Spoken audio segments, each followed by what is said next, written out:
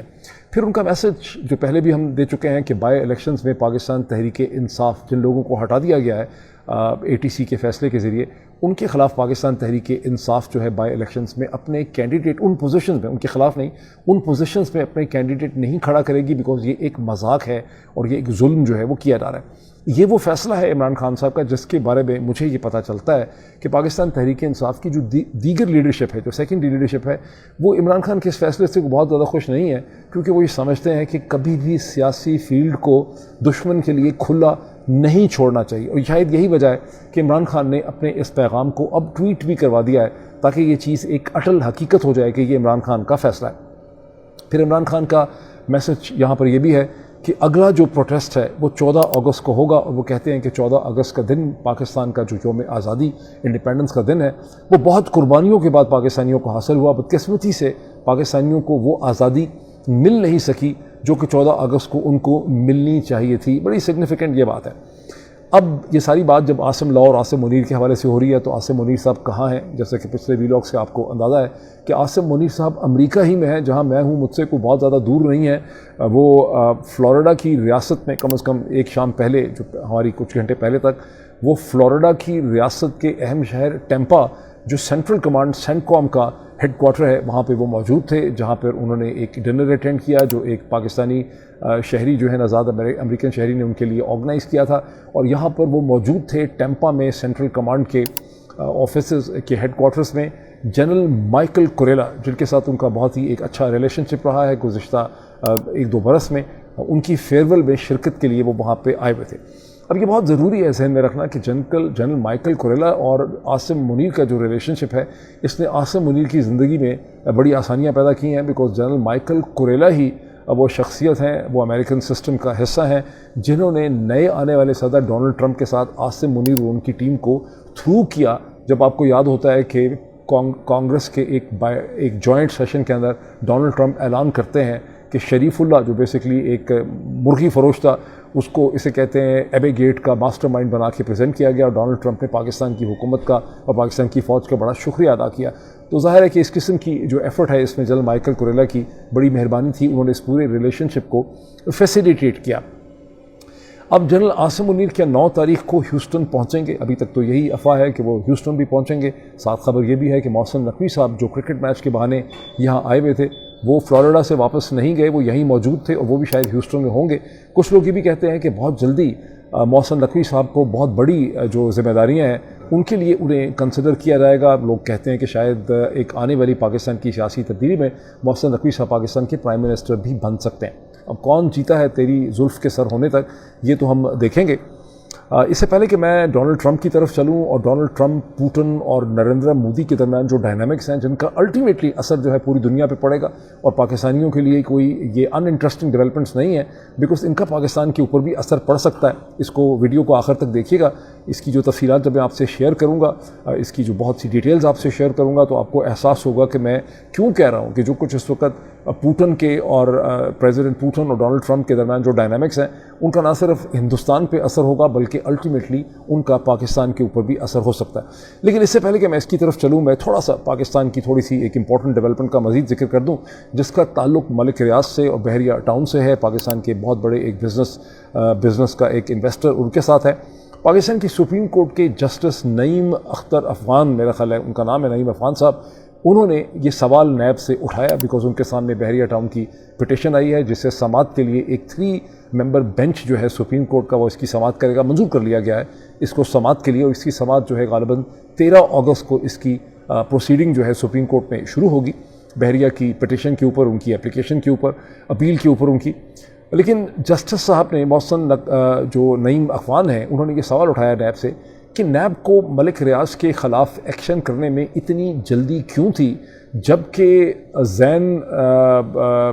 جو ہیں ان کا جو کیس تھا اس پہ ابھی ایک اینٹی ٹیرر کورٹ نے فیصلہ مزید 6 پراپرٹیز کے حوالے سے کرنا تھا. تو اتنی زیادہ جلدی جو ہے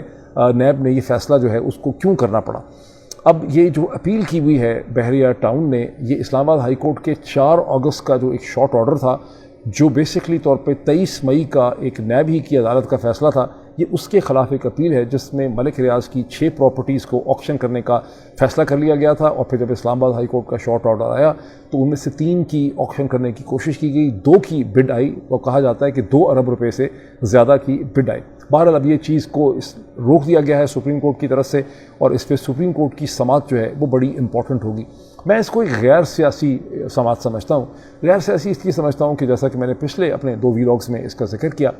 کہ بحریہ ٹاؤن جو ہے وہ پاکستان میں ایک بہت بڑا انویسٹر ہے، مطلب بحریہ ٹاؤن ایک اینٹی کی حیثیت سے ایک بہت بڑا انویسٹر ہے،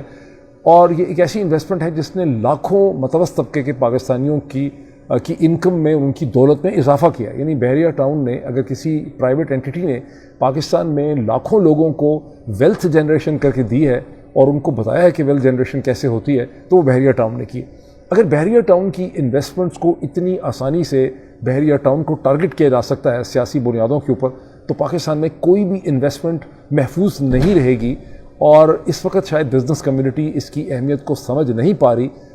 لیکن آنے والے دنوں میں اس کو سمجھ سکیں گے۔ اگر عدالتیں بھی بحریہ ٹاؤن کو تحفظ نہ دے سکیں تو پاکستان میں کوئی بھی انویسٹمنٹ جو ہے وہ پولیٹیکل انٹرفیرنس سے محفوظ نہیں رہ سکی۔ جتنے اسٹیٹ اس وقت خاموش ہیں، یہ ان سب کی انویسٹمنٹ جو ہیں وہ خطرے کا شکار ہو جائیں گی، کیونکہ ضروری نہیں ہے کہ وہی عناصر، وہی اینٹیز جو ملک ریاض کے پیچھے ہیں وہ باقی اسٹیٹوں کے بھی پیچھے ہوں گی، لیکن وہ ڈفرینٹ اینٹیز ہو سکتی ہیں، اور ایک ٹرینڈ اور ایک پریسیڈنٹ جو ہے وہ اسٹیبلش ہو جائے گا۔ اس لحاظ سے یہ کیس بڑا امپورٹنٹ ہے۔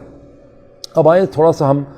ذرا اس سے پہلے کہ ٹرمپ کی طرف چلیں، اسرائیل کے پرائم منسٹر نیتن یاہو نے اپنی جو سیکیورٹی کی کیبنٹ ہے، ان کی جو نیشنل سیکیورٹی کی یا وار کیبنٹ ہے، اس کو پروپوز کیا تھا کہ ہمیں پورے کے پورے غازہ کے اوپر قبضہ کر لینا چاہیے، غازہ سٹی ان دا نارتھ سے لے کے خان یونس تک ان دا ساؤتھ۔ اور ان کی وہ جو وار کیبنٹ ہے، یہ سیکیورٹی کی کیبنٹ ہے، اس نے غازہ سٹی کے اوپر اسرائیلی فوج کے مکمل قبضے کی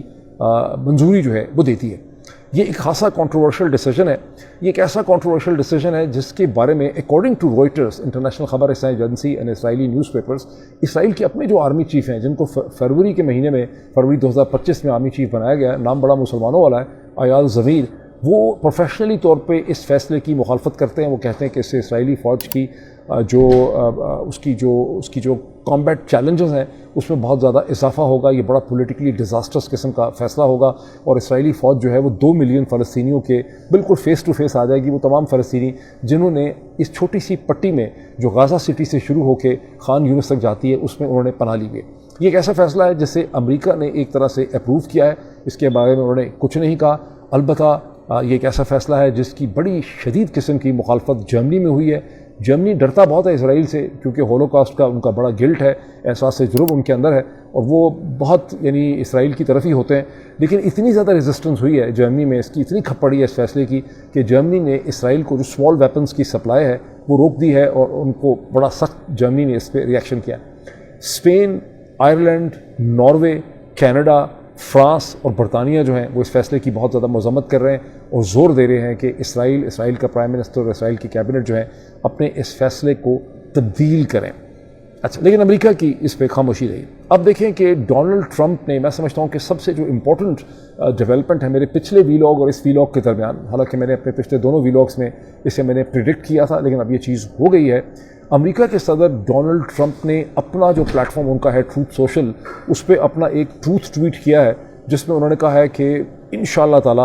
15 اگست کو امریکہ کی ریاست الاسکا، جو امریکہ نے کسی زمانے میں روس سے خریدی تھی، اور روسی روتے ہوں گے کیونکہ بعد میں وہاں تیل نکل آیا، تو وہ الاسکا کی ریاست میں یہ سمٹ میٹنگ جو ہے ڈونلڈ ٹرمپ اور پریزیڈنٹ پوٹن کے درمیان میں ہوگی۔ ذہن میں رکھیں کہ پریزیڈنٹ پوٹن کی خواہش یہ تھی کہ یہ میٹنگ جو ہے یہ متحدہ عرب امارات کے اندر ہو، اور محمد بن زید جو ہے MBZ، ان سے ملاقات بھی تھرسڈے جمعرات کے دن ہوئی تھی، اور دونوں نے اس اعتماد کا یا اس امید کا اظہار کیا تھا کہ یہ سمٹ میٹنگ جو ہے متحدہ عرب امارات میں ہوگی۔ لیکن اب یہ میٹنگ متحدہ عرب امارات میں نہیں ہو رہی، بلکہ یہ میٹنگ الاسکا کے اندر ہو رہی ہے۔ یہ بڑی امپورٹنٹ میٹنگ ہے جو پریزیڈنٹ پوٹن بہت عرصے سے کرنا چاہ رہے تھے، فروری سے وہ کرنا چاہ رہے تھے، لیکن امریکن سائڈ اس کے لیے تیار نہیں تھی۔ لیکن جب ویڈنسڈے، بدھ کے دن، ڈونلڈ ٹرمپ کے جو ایلچی ہیں، ان کے جو انوائے ہیں اسٹیو وٹکوف، انہوں نے جب پوٹن سے ملاقات کی تو اپیرنٹلی پوٹن نے ڈونلڈ ٹرمپ کے لیے کچھ کنسیشنز پیدا کی ہیں، اور بہت سی ٹیریٹریز جو یوکرین کی ان کے قبضے میں کچھ ہیں کچھ نہیں بھی ہیں، ان سے وہ دستبردار ہونے کے لیے تیار ہو گئے۔ اپیرنٹلی ان ٹیریٹریز سے اپنا حق پیچھے لے رہے ہیں جن پہ ان کا فزیکل کنٹرول نہیں ہے. اور جو انالیسس ہے رشین انالیسس وہ یہ ہے کہ پوٹن ٹیریٹری سے کہیں زیادہ تین چیزوں میں انٹرسٹڈ ہیں. تین چیزیں کیا ہیں؟ ایک یہ ہے کہ نیٹو امریکن پریزیڈنٹ کی گارنٹی کرے کہ North Atlantic Treaty Organization NATO کی مزید کوئی ایسٹ ورڈ ایکسپینشن رشیا کی طرف نہیں ہوگی. دوسرا پوائنٹ یہ ہے گارنٹی کیا جائے کہ یوکرین کبھی بھی نیٹو کا ممبر نہیں بن سکے گا. تیسرا یہ ہے کہ یہ گارنٹی کیا جائے کہ کیو جو ہے جو کیپٹل ہے جس کو کہ پریزیڈنٹ پوٹن جو ہے روس کی تاریخ اور اس کے کلچر کا ایک بہت امپورٹنٹ حصہ سمجھتے ہیں, کیو جو ہے وہ ایک رشین زون آف انفلوئنس رہے گا اور اس میں ایک اینٹی رشیا یا اینٹی ماسکو گورنمنٹ جو ہے وہ نہیں آنے دی جائے گی. اس کا کیا مطلب ہے؟ اس کا مطلب یہ ہے کہ زیلنسکی کو فارغ کیا جائے. دوسری طرف سے جو ولادیمیر زیلنسکی ہیں ان کی بھی اسٹیٹمنٹ جو ہے وہ چھپ رہی ہے بین الاقوامی ذرائع ابلاغ میں. وہ یہ کہہ رہے ہیں کہ یوکرین کی پارٹیسپیشن کے بغیر یوکرین کی قسمت اور مستقبل کے حوالے سے کوئی بھی فیصلہ جو ہے وہ قابل قبول نہیں ہوگا اور فیصلہ جو ہے وہ لاجیکل بھی نہیں ہوگا. لیکن یہ میٹنگ بڑی اہم ہے. اس کی وجہ یہ ہے کہ روس بھی تھک چکا ہے, یوکرین بھی تھک چکا ہے, امریکہ کا پریزیڈنٹ بھی بڑا ڈیسپریٹ ہے کہ اس کو نوبل پیس پرائز ملے. تو ایکسپیکٹڈ یہی ہے کہ یہ جو میٹنگ ہوگی پریزیڈنٹ پوٹن کی اور ڈونلڈ ٹرمپ کی, یہ ایک بریک تھرو میٹنگ ہوگی اور اس سے یوکرین میں جنگ جو ہے وہ پروسیس کا رک جائے گا. اور ایسے بہت سے لوگ جو پولش پرائم منسٹر جو ہیں ڈونلڈ ٹسک کو نام ہے میرا خیال ہے, ڈونلڈ ٹسک, وہ جب ملے ہیں زیلنسکی کو تو مل کے انہوں نے اخباری رپورٹس کو یہی کہا ہے کہ ان کو بہت امید ہے, ان کو فیلنگ ہو رہی ہے کہ جنگ جو ہے وہ رک جائے گی. اب جب یہ جنگ رکے گی اور اگر پوٹن اور پریزیڈنٹ ڈونلڈ ٹرمپ کے درمیان میں بریک تھرو ہوتا ہے تو اس سے ہندوستان کے پرائم منسٹر نریندر مودی جو اس وقت بہت سیریسلی ان ٹربل ہیں ان کو بھی خاصا فائدہ ہوگا. اب میں تھوڑا سا بتاتا ہوں کہ انہوں نے کیا کیا اس کے حوالے سے ایکٹیویٹیز کی ہیں. پریزیڈنٹ پوٹن نے جب یہ فیصلہ ہو گیا کہ میٹنگ ہوگی الاسکا میں تو انہوں نے برکس کے اپنے جتنے بھی پارٹیسپینٹ ہیں ان سب کو ٹیلی فون کال کر کے بریف کیا. اس میں چین کے صدر پریزیڈنٹ شی جن پنگ کو انہوں نے بریف کیا جنہوں نے ویلکم کیا امریکہ اور روس کے درمیان میں ایک انگیجمنٹ کے پروسیس کو. انہوں نے ہندوستان کے پرائم منسٹر نریندر مودی کو, وہ بھی برکس کے ممبر ہیں, ہندوستان بھی برکس ہے بھی basically Brazil, Russia, India, South Africa, یہ سب برازیل میں ہیں. تو انہوں نے ہندوستان کے پرائم منسٹر کو بھی انہوں نے بریف کیا. اس کے بعد برازیل کے جو پریزیڈنٹ ہیں پریزیڈنٹ لولا جو ہیں ان کو انہوں نے بریف کیا, اور ساؤتھ افریقہ کے پریزیڈنٹ سیرل رامافوسا جو ہیں رامافوسا کو بھی انہوں نے بریف کیا. لولا دا سلوا پریزیڈنٹ کا نام ہے برازیل کے, ان کو بھی انہوں نے بریف کیا. اب جب یہ بریفنگ ہوئی ہے تو اس بریفنگ کا بڑا اچھا فائدہ اٹھایا ہے ہندوستان کے پرائم منسٹر نریندر مودی نے, جنہوں نے 2 ٹویٹ کیے. ایک ٹویٹ انہوں نے کیا برازیل کے پریزیڈنٹ سے اپنی ٹریڈ کے حوالے سے بات چیت کا. دوسرا انہوں نے کہا کہ میرے دوست, وہ ہر بندے کو دوست کہتے رہے ہیں, کئی دفعہ ان کی دوستیاں صحیح ثابت نہیں ہو سکی. بعد میں دوستی کون سی ہوتی ہے انٹرنیشنل ریلیشنز کے اندر. پر انہوں نے کہا کہ میرے دوست اور پریزیڈنٹ پوٹن کے ساتھ میری بات چیت ہوئی ہے, میں نے ان کو انوائٹ کیا ہے اور اسی سال پریزیڈنٹ پوٹن نے ایگری کیا ہے کہ وہ ہندوستان کا ایک ٹرپ کریں گے. which is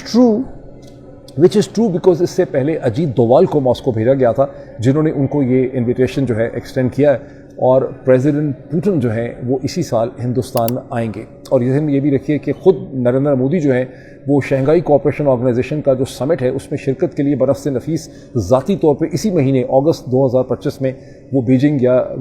چین مطلب جا رہے ہیں جہاں کہیں بھی یہ ہو رہی ہے سمٹ میٹنگ. اب یہاں تک تو کہانی بڑی اچھی لگتی ہے کہ نریندر مودی کی چیزیں جو ہیں ان کے فیور میں جا رہی ہیں, لیکن اصل میں کہانی اتنی آسان نہیں ہے. نیو یارک ٹائمز نے ایک بہت ہی well research and authoritative analysis جو ہے وہ پبلش کیا ہے گزشتہ 24 گھنٹوں میں, جس کا عنوان کچھ اس قسم کا ہے کہ India's Modi left soul searching after failed courtship with Xi Jinping and Donald Trump, جس میں یہ بڑا ویل ریسرچ ہے اور اس کے اندر بہت سے انڈین اور بہت سے امریکن اینڈ US اینالسٹ جو ہیں ان کے انٹرویوز ہیں, ان کے کامنٹس بھی ہیں, کچھ ہندوستانی ڈپلومیٹس اینڈ تھنک ٹینکرز کے کامنٹس بھی ہیں. یہ کہتا ہے کہ نریندر مودی نے, یہ آرٹیکل نیو یارک ٹائمز کا کہتا ہے کہ نریندر مودی نے 2018-19 میں بہت زیادہ انگیج کرنے کی شی جن پنگ کو کوشش کی. گجرات کی اسٹیٹ کے اندر ریڈ کارپیٹ ان کو ٹریٹمنٹ دیا, بہت بون ہومی کی, بڑے ان کے بازو ان کے ساتھ لٹکائے. انہوں نے کہا کہ اب چین اور ہندوستان جو ہیں وہ بھائی بھائی بن گئے. لیکن اس کا نتیجہ یہ نکلا کہ کچھ عرصے کے بعد چین اور ہندوستان کے درمیان بارڈر کانفلکٹ ہوا, جس سے ہندوستان کو بہت زیادہ ہیوملیشن کا سامنا کرنا پڑا. اس کے بعد نریندر مودی نے بہت زیادہ انویسٹ کیا ڈونلڈ ٹرمپ کی پہلی پریزیڈنسی میں, سو مچ ہو کہ ڈونلڈ ٹرمپ کی جو ری الیکشن کیمپین تھی 2020 میں, اس میں ہیوسٹن میں انہوں نے بہت بڑی تعداد میں ہندوستانی کمیونٹی کو اکٹھا کیا، ہندوستانیوں نے ایک نعرہ انوینٹ کیا، اب کی بار ٹرمپ سرکار اینڈ سو آن. لیکن اب ڈونلڈ ٹرمپ نے نریندر مودی کی صورتحال بہت امبیرسنگ اور بڑی ہیوملیٹنگ کر دی ہے، جس کی وجہ سے نریندر مودی جو ہے وہ بہت بڑے پولیٹیکل کرائسس کا شکار ہو چکے ہیں. اور ریزن وہ یہ دیتے ہیں کہ اچھا اب میں تھوڑا سا آپ کو یہ ذکر کر دوں کہ 2022 کی فروری میں جب عمران خان کی ٹیم گئی تھی، پریزیڈنٹ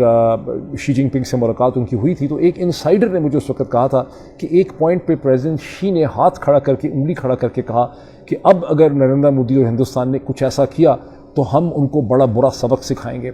اور ہندوستان کے اپنے انالسٹ بھی یہ کہتے ہیں کہ اس کی بنیادی وجہ یہ ہے کہ آرٹیکل 370 کی جو ایبروگیشن کی تھی اس کو چین نے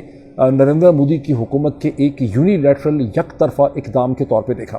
ہندوستانیوں نے اس کو دیکھا کہ پاکستان ہمارا کیا کر لے گا، انہوں نے آرٹیکل 370 کی ایبروگیشن کو، انہوں نے اس کو صرف انڈیا پاکستان کے کانٹیکس میں دیکھا، لیکن چین نے اسے اپنے اوپر بھی ایگریشن کے طور پہ دیکھا. اور 7 مئی اور 10 مئی کا جو ہندوستان پاکستان کا کانفلکٹ ہے 4 دن کا، اس میں آپ کو چین کا جو غیظ و غضب ہے ہندوستان کی طرف وہ آپ کو نظر آتا ہے. نیو یارک ٹائمز کا ویسے یہ بھی کہنا ہے کہ اب ڈونلڈ ٹرمپ کے ہاتھوں ہیوملیشن کے بعد ایک بار پھر نریندر مودی جو ہیں وہ چین کی طرف دیکھ رہے ہیں، لیکن چین کے ساتھ ان کے مسائل اس قسم کے ہیں کہ یہاں سے ان کو کوئی بہت زیادہ پولیٹیکل سپیس جو ہے وہ نہیں مل سکتی.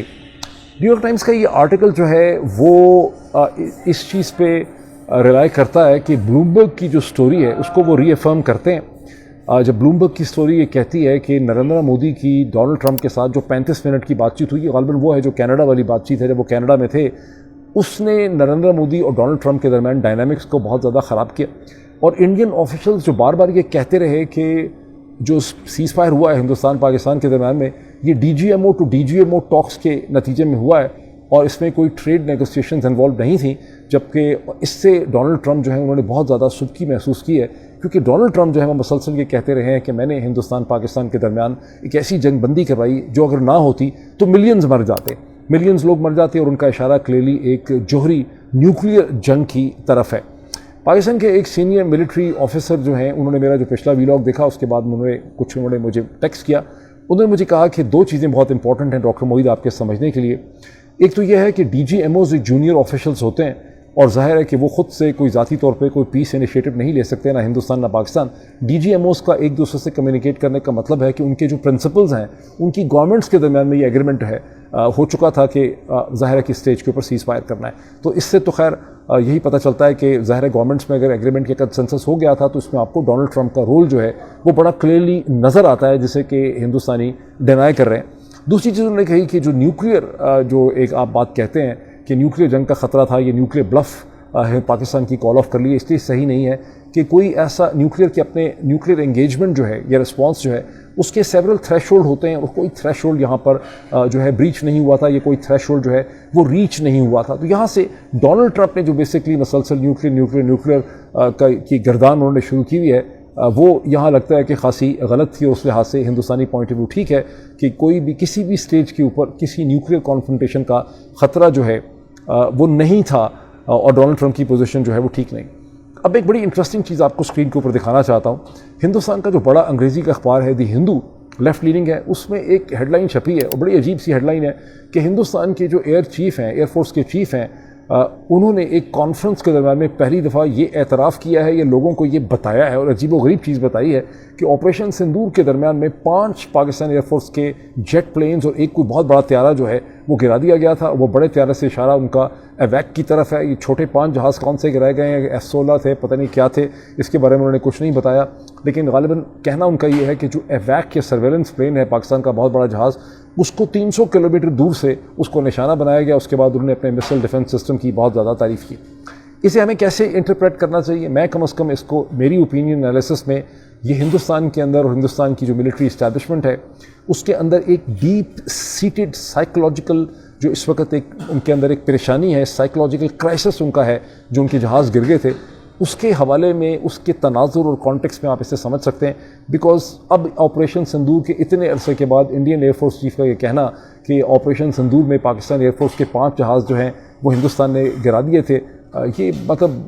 ناقابل یقین اور بہت ہی اس میں کوئی کریڈیبلٹی نہیں ہے. یہ بہت ہی عجیب چیز لگتی ہے. یہ ایسا لگتا ہے، اس سے صرف یہ پتہ چلتا ہے کہ ہندوستان کے اندر کتنا زیادہ ایک سائیکولوجیکل پریشر ہے عوام کی طرف سے یا لوگوں کی طرف سے یا پالیٹکس کی طرف سے، جسے اس قسم کی اسٹیٹمنٹس کے ذریعے سیٹسفائی کرنے کی کوشش جو ہے وہ کی جا رہی ہے۔ اسے امریکن کانٹیکس میں بھی آپ دیکھیں اس کو تھوڑا سا، آپ کو یاد ہوگا کہ جے ڈی وینس نے جب ہندوستان پاکستان میں ٹینشنز تھیں پہلگام کے بعد، تو جے ڈی وینس نے ایک اسٹیج پہ اسٹیٹمنٹ دی تھی کسی ٹیلی ویژن پروگرام کے اندر کہ ہم سمجھا سکتے ہیں ہندوستان پاکستان کو، ہم کو بہت زیادہ رول جو ہے وہ پلے نہیں کر سکتے۔ لیکن جب 7 مئی کو ہندوستان نے حملہ کیا تو اس کے بعد ڈونلڈ ٹرمپ کی انتظامیہ کو بہت بڑا خطرہ محسوس ہوتا تھا۔ وہ چاہتے تھے کہ مزید ہاسٹیلٹیز نہ ہوں، اور شاید نریندر مودی کی حکومت بھی مزید ہاسٹیلٹیز نہ چاہتی اگر ان کے یہ 4 یا 5 طیارے جو ہیں وہ نہ گر جاتے۔ تو یہ جو پورا کا پورا طیارے گرنے کا ایکشن ہے، اور پھر جو ابھی ہندوستان کے ایئر چیف کی اسٹیٹمنٹ آئی ہے، جو ڈونلڈ ٹرمپ اور نریندر مودی کے درمیان میں ٹینشن ہے، ان تمام چیزوں کو وہ 7 سے 11 مئی کے درمیان کے جو ڈائنامکس ہیں اس سے آپ انڈرسٹینڈ کر سکتے ہیں۔ اور ہندوستان نے اس وقت ڈونلڈ ٹرمپ کی جو ٹیم ہے، نریندر مودی کی گورنمنٹ نے اس لیے ان کی ایڈوائس کو مسلسل انہوں نے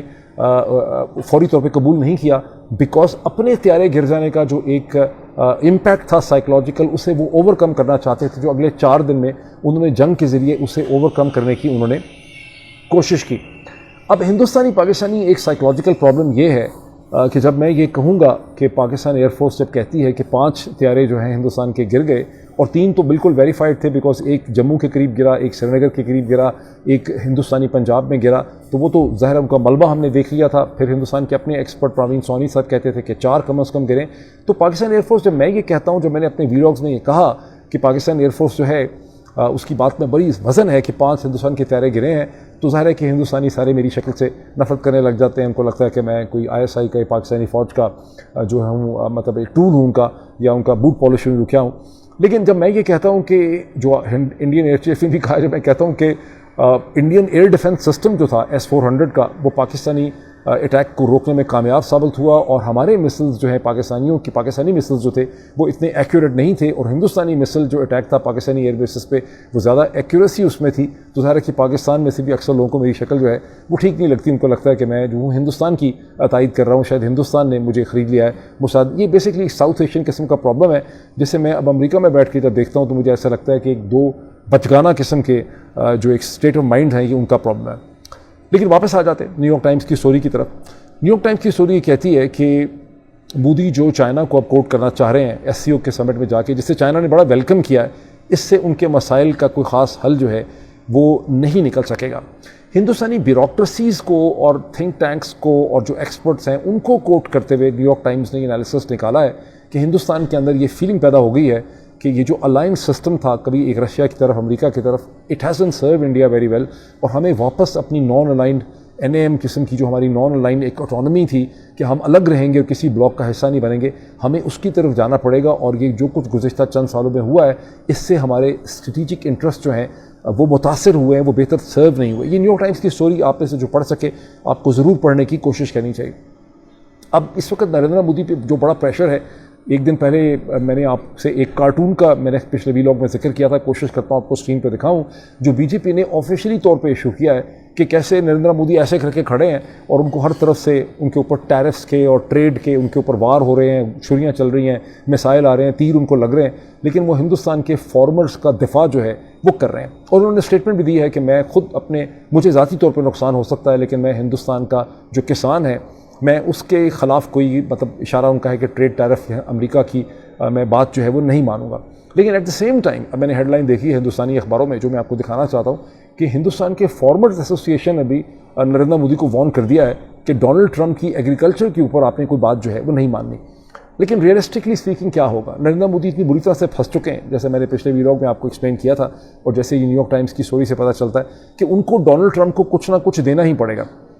اور جو مختلف چیزیں ہیں جس میں سے کسی نہ کسی چیز پہ انہیں ڈونلڈ ٹرمپ کو سیٹسفائی کرنا پڑے گا۔ اس میں رشین آئل بھی ہے، یا وہ کم خریدیں گے یا نہیں لیں گے۔ دوسرا اس میں ہندوستان کی ایگریکلچر مارکیٹ بھی ہے، آٹو پارٹس کی بھی مارکیٹ ہے، امریکن گاڑیوں کے لیے بھی مارکیٹ ہے، امریکن ویپن سسٹم خریدنے کی بھی مارکیٹ ہے۔ کسی نہ کسی چیز پہ نریندر مودی اور ہندوستان کو ڈونلڈ ٹرمپ کو کنسیشن دینی ہوگی ڈونلڈ ٹرمپ سے جان چھڑانے کے لیے۔